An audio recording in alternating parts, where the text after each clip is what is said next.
سورۃ النور کی آیت نمبر 35۔ الحمدللہ وکفی وسلام علی عبادہ الذین اصطفی خصوصا علی سید الرسل وخاتم الانبیاء وعلی آلہ واصحابہ الاتقیاء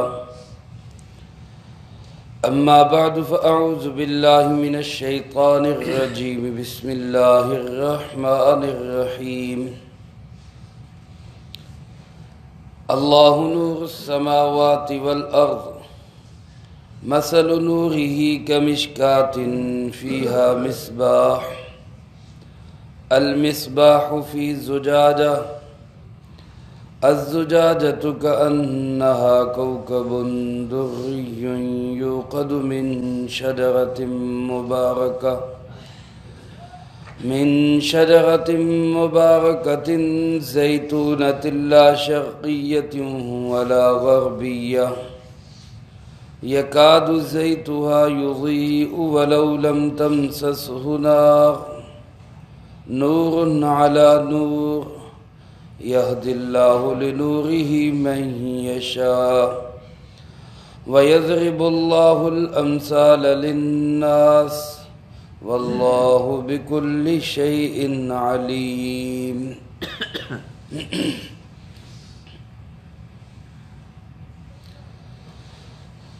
اللہ نور السماوات والارض، اللہ رب العزت آسمان و زمین کا نور ہے۔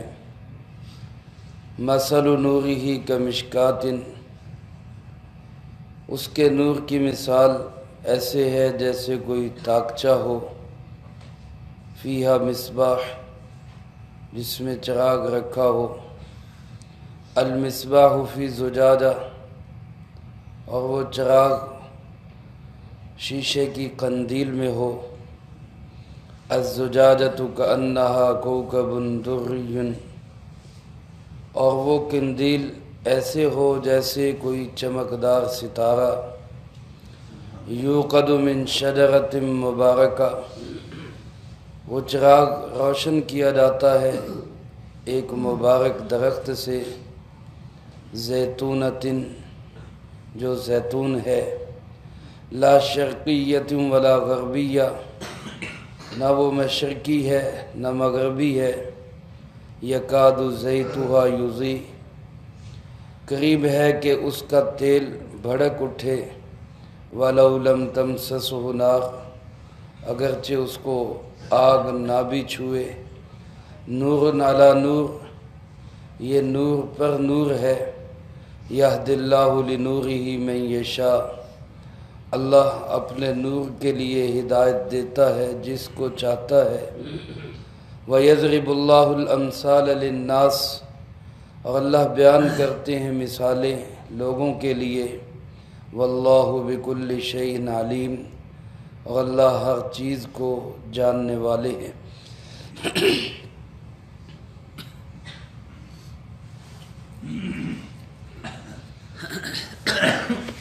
سورۃ نور کے 5ویں رکوع کا آغاز ہے۔ اس سے پہلے 4 رکوع میں اللہ رب العالمین نے عزت و ناموس، پردے اور حیا کے متعلق بہت سارے احکامات ارشاد فرمائے۔ سب سے بڑی بے حیائی زنا ہے، اور اس کا پہلا دروازہ بری نظر اور گندی نظر ہے۔ دونوں کو اللہ رب العالمین نے بڑی تفصیل کے ساتھ ان آیات مبارکہ میں بیان فرمایا۔ اس مضمون کے بعد اس آیت مبارکہ میں اللہ رب العالمین نے اپنے نور کی مثال دی ہے۔ اس آیت مبارکہ کو قرآن کریم کی تفسیر کے لحاظ سے مشکل ترین آیت سمجھا جاتا ہے۔ تفسیر کے اعتبار سے یہ قرآن کریم کی مشکل ترین آیت ہے۔ اس آیت کو آیت نور بھی کہا جاتا ہے، کیونکہ اللہ پاک کے نور کا ذکر ہے اس کے اندر۔ خلاصہ اس آیت مبارکہ کا یہ ہے کہ اللہ رب العالمین نے خود کو اپنے آپ کو فرمایا کہ اللہ آسمان و زمین کا نور ہے، اور پھر اللہ کے نور کی مثال ایسے ہے جیسے ایک تاکچہ ہو۔ پہلے زمانے کے اندر دیواروں کے اندر چراغ رکھنے کے لیے تاک بنائے جاتے تھے۔ یہ ہمارے اب بھی یہ جو مجلس ذکر کا بورڈ ہے اس کے نیچے بنا ہوا ہے، یہ جو ایسا خانہ بنا ہوتا ہے دیوار کے اندر، اس کو کہا جاتا ہے تاکچہ۔ عربی زبان کے اندر اس کو کہا جاتا ہے مشکات۔ اس میں اللہ پاک فرماتے کہ چراغ رکھا ہو، اس تاکچے کے اندر چراغ رکھا ہو، اور وہ چراغ بھی شیشے کی قندیل کے اندر ہو۔ ایک تو تاکچے کے اندر رکھا ہوا چراغ، پھر اس چراغ کے اوپر شیشے کا خول، اور شیشہ بھی ایسا کہ جو ستارے کی طرح چمکدار، صاف اور شفاف، اور پھر اس چراغ کے اندر جو تیل جل رہا ہے وہ تیل ایک مبارک درخت کا، اور وہ درخت زیتون، اور زیتون کا بھی وہ درخت جو باغ کے نہ مشرقی جانب ہے نہ مغربی جانب ہے بلکہ درمیان میں ہے۔ اور ایسا درخت جو زیتون کا باغ کے بالکل درمیان میں ہو، اس کا پھل بھی بہت عمدہ ہوتا ہے، اس کا تیل بھی بہت اعلیٰ ہوتا ہے، اور زیتون کا تیل ویسے ہی بہت صاف شفاف تیل ہے، بشرطے کہ خالص تیل ہو۔ اور اس تیل کی خاصیت یہ ہے کہ اس کی آگ زیادہ روشن ہوتی ہے، دھوئیں کے بغیر ہوتی ہے، اور جب وہ بالکل خالص ہوگا تو وہ جلنے کے لیے اس طرح تیار ہوگا کہ معمولی سی آگ اس کو دکھائی جائے وہ بھڑک اٹھے گا۔ اللہ پاک نے فرمایا کہ میری محبت بھی مومن کے دل کے اندر ایسے ہی ہوتی ہے۔ مومن کا سینہ ایک تاکچہ ہے، اور مومن کے سینے کے اندر رکھا ہوا دل یہ ایک چراغ ہے۔ اللہ کی محبت کا خول اگر وہ صاف ستھرا ہو تو وہ شیشے کی قندیل ہے، اور اس پر جب قرآن کریم کا نور زیتون کے تیل کی شکل میں اس کے اندر ہوگا، اور پھر رسول اللہ صلی اللہ علیہ وسلم کی تعلیمات کی ذرا سی آنچ اس کو ملے گی تو اس میں اللہ کی محبت کے بھانبڑ مچنے شروع ہو جائیں گے۔ اللہ پاک نے اس مثال کے ذریعے اسی بات کو واضح فرمایا۔ خلاصہ اس آیت مبارکہ کا یہی ہے جو میں نے آپ حضرات کے سامنے عرض کر دیا، سمجھنے کے لیے اتنی بات ہی کافی ہے۔ باقی اس پہ علماء نے بہت ساری بحثیں کی ہیں کہ اللہ پاک نے خود کو نور کہا، اللہ آسمان و زمین کا نور ہے۔ امام غزالی رحمۃ اللہ علیہ فرماتے ہیں نور اس چیز کو کہا جاتا ہے جو خود واضح ہو، دوسروں کو واضح کرے۔ روشنی، اس کو دیکھنے کے لیے کسی اور چیز کی ضرورت نہیں ہوتی، روشنی خود نظر آتی ہے، اور پھر جب وہ روشنی ہوتی ہے وہ پھر دوسروں کو بھی واضح کرتی ہے۔ اندھیرا ایسی چیز ہے جو خود بھی نظر نہیں آتا، دوسروں کو بھی چھپا دیتا ہے۔ روشنی، نور خود بھی نظر آتا ہے، دوسروں کو بھی واضح کرتا ہے، لیکن اس کا تعلق جسم کے ساتھ ہوتا ہے۔ یہ کوئی نہ کوئی جسم ہوتا ہے جس کو کہا جاتا ہے کہ وہ نور ہے۔ تو اللہ رب العالمین تو جسم سے پاک ہے، اللہ کا تو کوئی جسم نہیں، اللہ تو وجود سے پاک ہے، تو پھر اللہ پاک نے خود کو نور کیسے کہا؟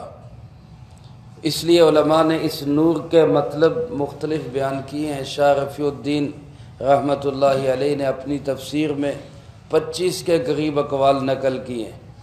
سارے اقوال ذکر کیے جائیں گے، وہ سمجھنے بھی مشکل ہے، یاد رکھنے بھی مشکل ہے۔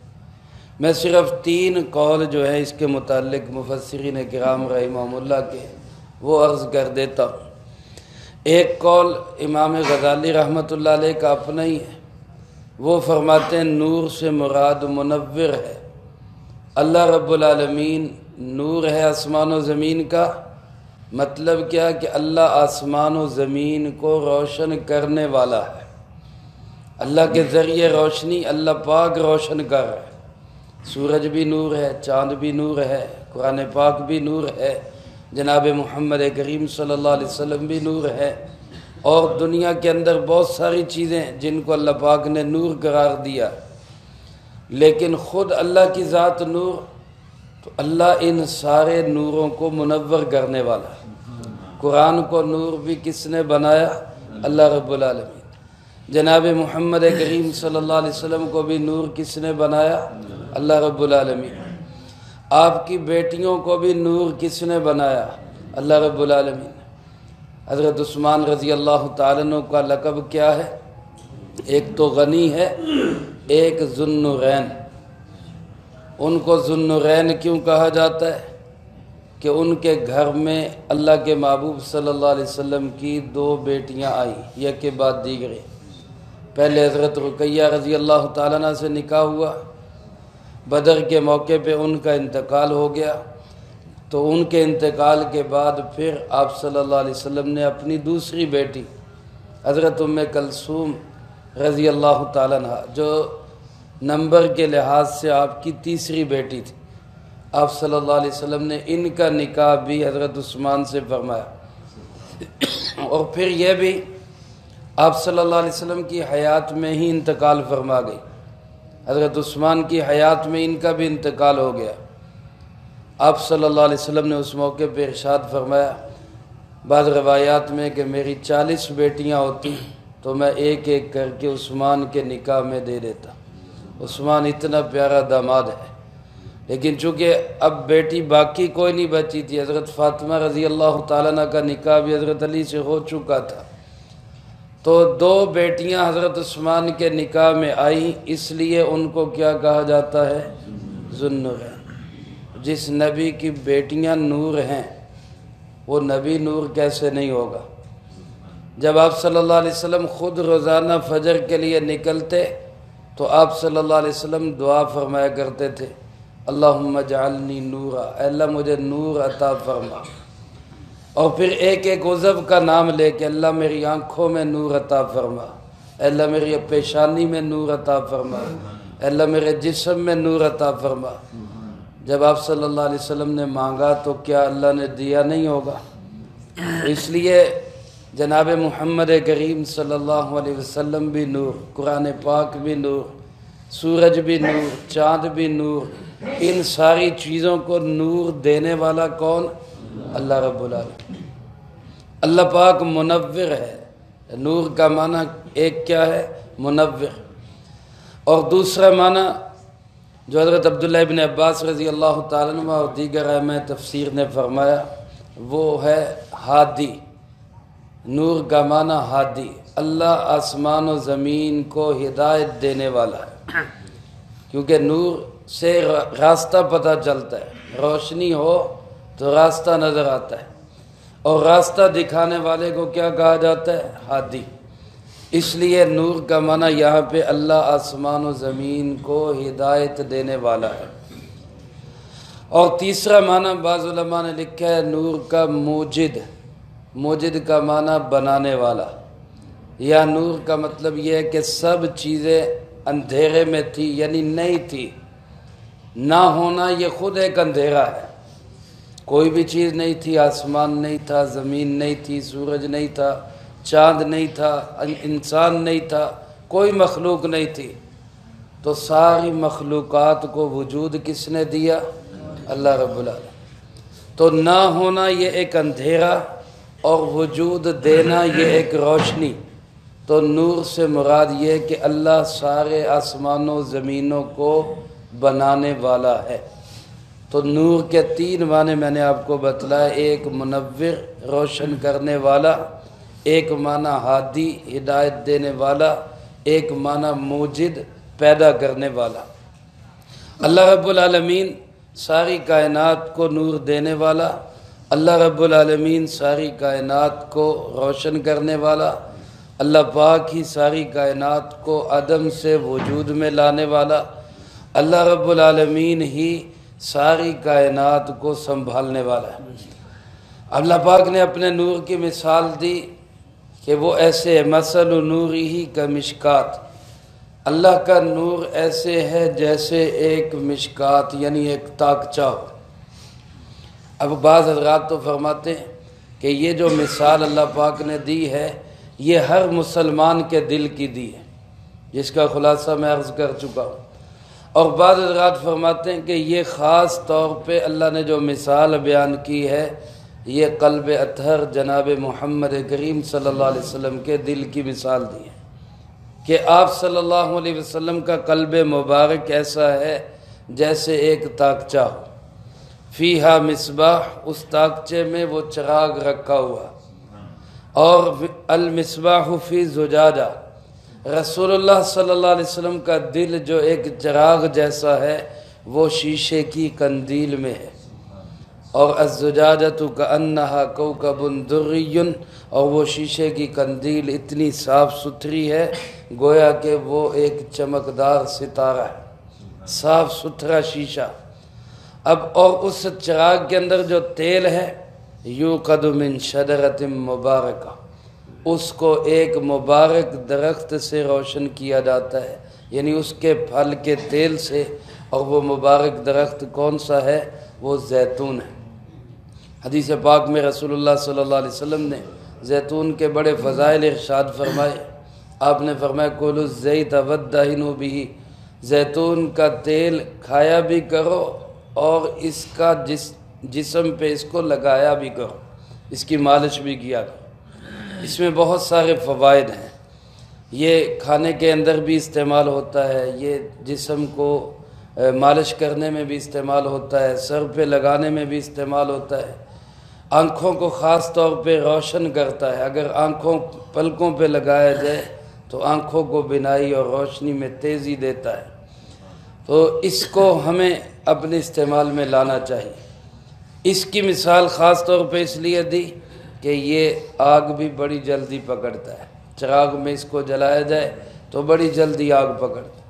اور خاص طور پہ فرمایا لا شرقیت ولا غربیہ، جب یہ مشرقی بھی نہ ہو مغربی بھی نہ ہو، اس کا مطلب ایک تو وہی جو میں نے ترجمے میں عرض کر دیا، خلاصے میں عرض کر دیا کہ وہ درخت باغ کے درمیان میں ہے، نہ ایک مشرقی کنارے پہ نہ مغربی کنارے پہ۔ اگر مشرقی پہ ہوگا تو دھوپ زیادہ لگے گی، اگر مغربی پہ ہوگا تو دھوپ کم لگے گی، درمیان میں ہوگا تو اعتدال کے ساتھ مناسب دھوپ لگے گی، اس کا پھل اور ہی اچھا پکتا ہے اور اس میں تیل اور ہی زیادہ اچھا بنتا ہے، اس لیے اللہ پاک نے اس کو یوں فرمایا۔ اور اسی سے بعض اوقات فرماتے ہیں یہ مثال جناب محمد کریم صلی اللہ علیہ وسلم کی ہے کہ آپ صلی اللہ علیہ وسلم نہ بالکل دنیا کے مشرق میں نہ بالکل دنیا کے مغرب میں تشریف لائے، بلکہ آپ صلی اللہ علیہ وسلم پوری دنیا کے وسط میں تشریف لائے۔ مکہ مکرمہ جو پوری دنیا کا سینٹر ہے، اللہ پاک نے جناب محمد کریم صلی اللہ علیہ وسلم کو اس میں مبعوث فرمایا، اور فرمایا اس کا تیل اتنا صاف ستھرا ہے یکاد زیتھا یضیء، قریب ہے کہ وہ ویسے ہی خود ہی بھڑک اٹھے، وَلَوْ لَمْ تَمْسَسْهُ نَارٌ، اس کو آگ چھوئے بنا۔ پٹرول اور تیل جہاں پہ ہوتا ہے وہاں لکھا ہوتا ہے نا سگریٹ نوشی منع ہے، لائٹر جلانا منع ہے، ماچس لے کے جانا منع ہے، کیونکہ وہ اتنا حساس ہوتا ہے کہ معمولی سی چنگاری بھی اس کو بھڑکا دیتی۔ تو اللہ پاک فرماتے کہ یہ زیتون کا تیل بھی اتنا صاف ستھرا کہ معمولی سی آگ کی جھلک لگے اور یہ بھڑک جائے۔ یہ مثال جناب محمد کریم صلی اللہ علیہ وسلم کے قلب اطہر کی، جو صاف و شفاف، پہلے ہی بھڑکنے کے لیے تیار، روشن اور مصفہ، اور اوپر سے جب اللہ کے نور قرآن کریم کی آیات اس پہ اتری تو اس دل کے اندر گویا اللہ کی محبت کی آگ مچل اٹھی۔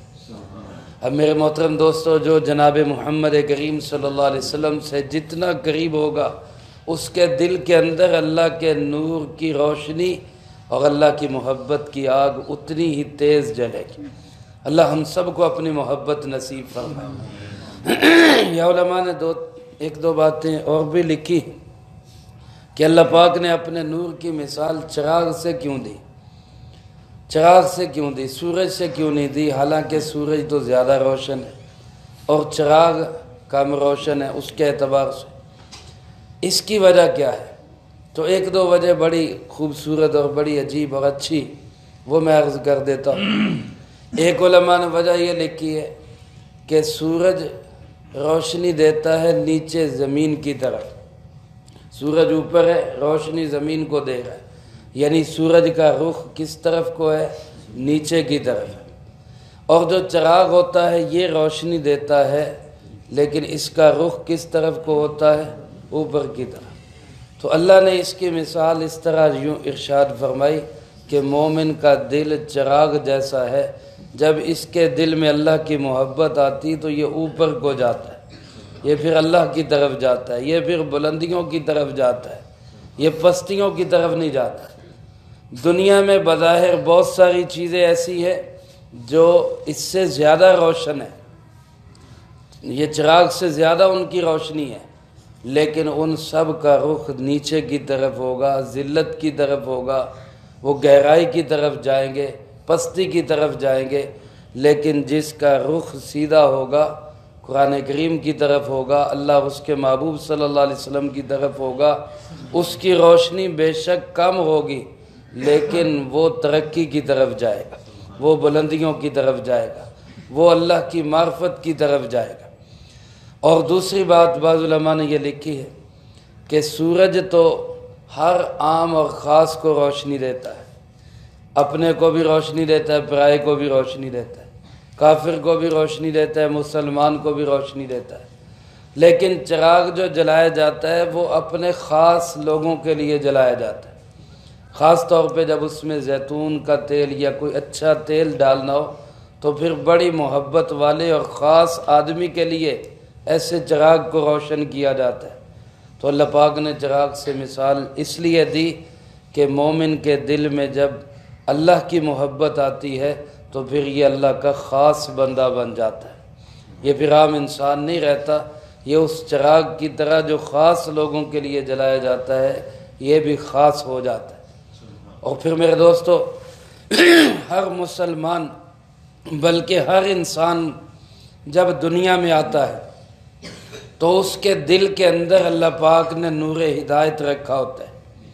ایک حدیث پاک میں آتا ہے نا، آپ صلی اللہ علیہ وسلم نے ارشاد فرمایا کل مولود یولد علی الفطرہ، جو بچہ بھی پیدا ہوتا ہے کائنات کے اندر، جو بھی بچہ دنیا میں آتا ہے ہر بچہ فطرت اسلامی پر پیدا ہوتا ہے، ہر بچہ، چاہے وہ مسلمان کا ہو، چاہے کافر کا ہو، ہندو کا ہو، مجوسی کا ہو، سکھ کا ہو، یہودی کا ہو، عیسائی کا ہو، کسی کا بھی بچہ ہو، اس کے دل کے اندر فطرت اسلام ہوگی، توحید ہوگی۔ فرمایا فَأَبَوَاهُ يُحَوِّدَانِهِ أَوْ يُنَصِّرَانِهِ أَوْ يُمَجِّسَانِهِ، پھر اس کے والدین یعنی اس کا ماحول، اس کی سوسائٹی، اس کے ارد گرد رہنے والے، وہ اس کو یا یہودی بنا دیتے ہیں یا عیسائی بنا دیتے ہیں یا مجوسی بنا دیتے ہیں یا کوئی اور بنا دیتے ہیں، ورنہ بنیادی طور پہ ہر بچہ ہی اسلام پہ پیدا ہوتا ہے۔ تو دل کے اندر فطرت اسلام ہوتی ہے، اس کو ذرا سی لو لگتی ہے قرآن پاک کے نور کی، اس کو ذرا سی لو لگتی ہے احادیث مبارکہ کے نور کی، اللہ اور اس کے محبوب صلی اللہ علیہ وسلم کے نور کی، تو وہ نور جل اٹھتا ہے۔ ہاں اگر کوئی انسان اپنی اس فطرت کوئی مسخ کر لے، اب آپ دیکھیں حضرت سیدنا عمر فاروق رضی اللہ تعالیٰ عنہ کتنے بڑے اسلام کے دشمن تھے، اتنا بڑا کام کرنے جا رہے تھے جو کام کسی کو بھی کرنے کی ہمت نہیں پڑ رہی تھی، کہ رسول اللہ صلی اللہ علیہ وسلم کو نعوذ باللہ قتل کرنے کے لیے، لیکن چونکہ دل کے اندر توحید تھی، اس پہ ذرا سی قرآن کی آیتوں کی لو لگی تو اللہ نے دل کی دنیا ہی بدل دی۔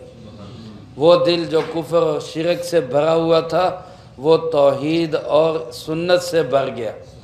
جس دل کے اندر جناب محمد کریم صلی اللہ علیہ وسلم کی شدید نفرت تھی، وہ پھر آپ صلی اللہ علیہ وسلم کی شدید محبت سے جگمگانے لگا۔ اور دوسری طرف ابو جہل کا دل، اس نے اپنی فطرت ہی مسخ کر لی، دل کا نور ہی بجھا لیا، اس لیے قرآن کریم کی آیتیں چھپ چھپ کے سنتا بھی تھا پھر بھی اثر نہیں ہوتا تھا۔ تو اس لیے اپنے دل کے اندر کے نور کو ہمیں بجھنے نہیں دینا چاہیے، اور ہمیں اپنا ماحول اور سوسائٹی بھی اچھی رکھنی چاہیے تاکہ اندر بھی نور رہے اور باہر سے بھی نور کی روشنی دل کو ملتی رہے اور ہمارا رخ سیدھا اللہ رب العالمین کی طرف رہے۔ اللہ مجھے آپ کو سب کو اس کی توفیق دے۔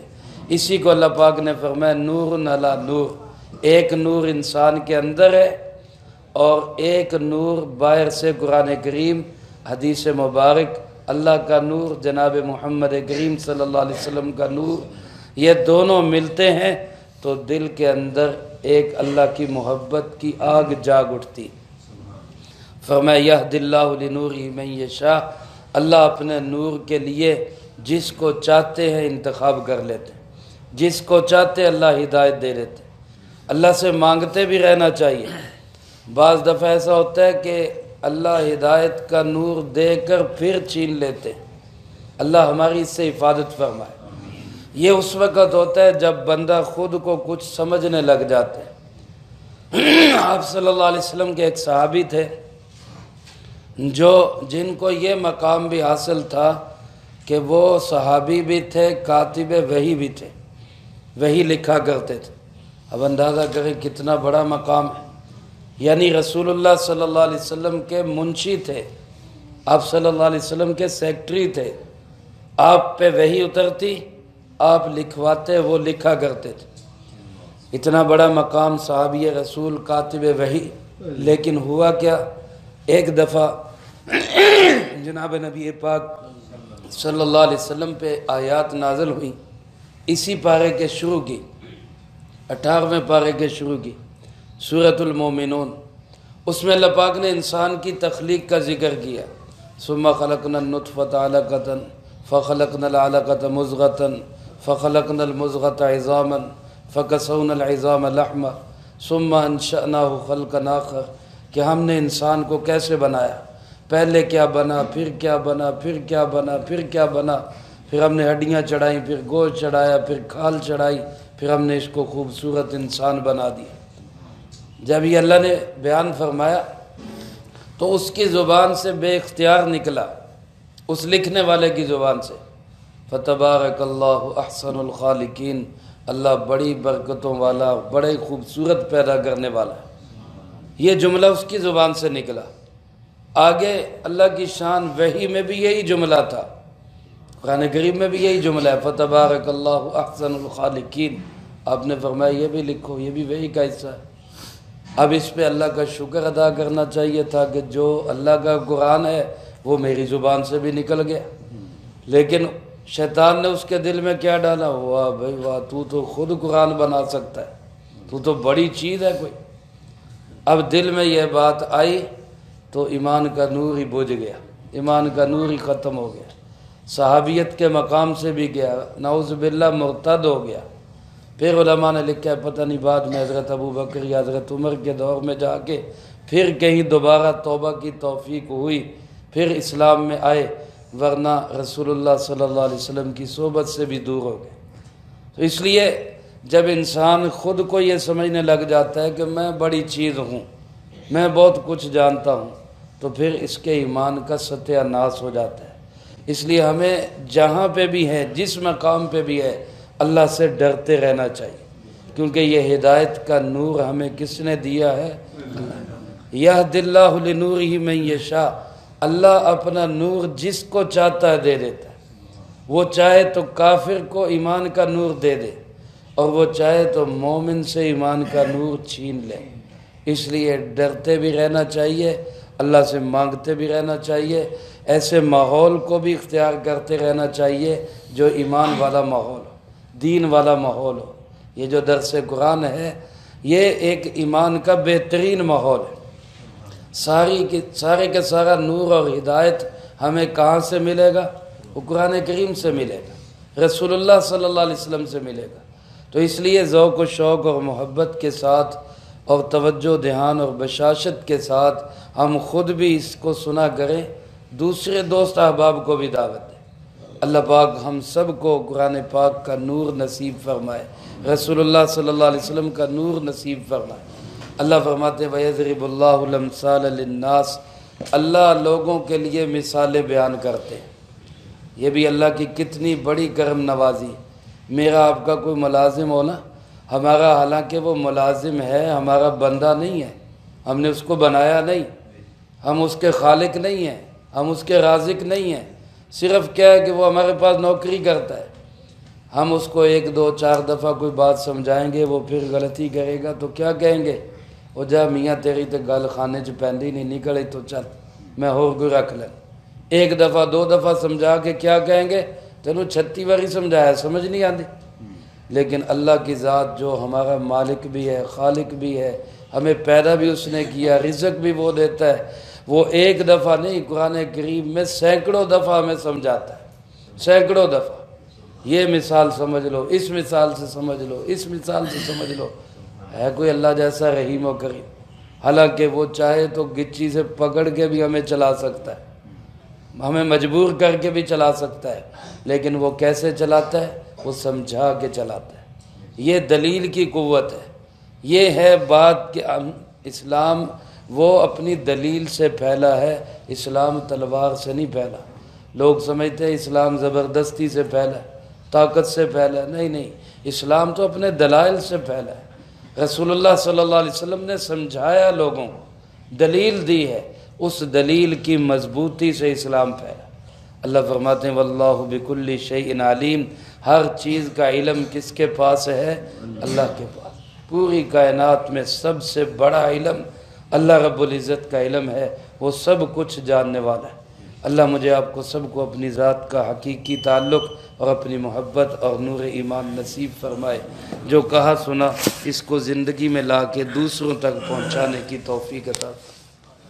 اللہم انت السلام ومنک السلام، تبارک ربنا وتعالیت یا ذا الجلال والاکرام۔ اللہم انا علی ذکرک و شکرک و حسن عبادتک، اللہم احسن عاقبتنا فی الامور کلہا واجرنا من خزی الدنیا وعذاب الآخرہ، اللہم باقیتا کباقیت الولید، اللہم استر عوراتنا وآمن روعاتنا، اللہم انا نجعلک فی نحورہم ونعوذ بک من شرورہم، اللہم اکفنا بحلالک عن حرامک واغننا بفضلک عن من سواک، اللہم اکفنا کل مہم من حیث شئت ومن این شئت، رب ارحمہما کما ربیانی صغیرا، ربنا هب لنا من ازواجنا وذریاتنا قرۃ اعین وجعلنا للمتقین اماما، ربنا تقبل منا انک انت السمیع العلیم وتب علینا انک انت التواب الرحیم، صلی اللہ علی النبی الکریم وعلی آلہ واصحابہ اجمعین برحمتک یا ارحم الراحمین۔